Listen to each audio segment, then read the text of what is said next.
Depreciation charge for revising the scrap value.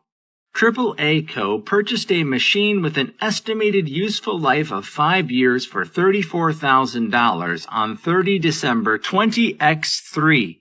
AAA Co. planned to scrap the machine at the end of its useful life and estimated that the scrap value at the purchase date was $4,000. On 1 October 20X6, AAA Co. revised the scrap value to $2,000 due to the decreased value of scrap metal. What is the depreciation charge for the year ended 30 September 20X7?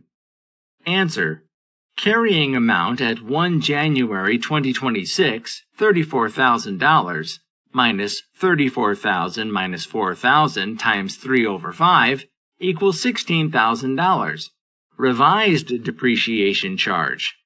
Carrying amount minus revised residual value over the remaining useful life equals 16,000 minus 2,000 divided by 2 equals $7,000.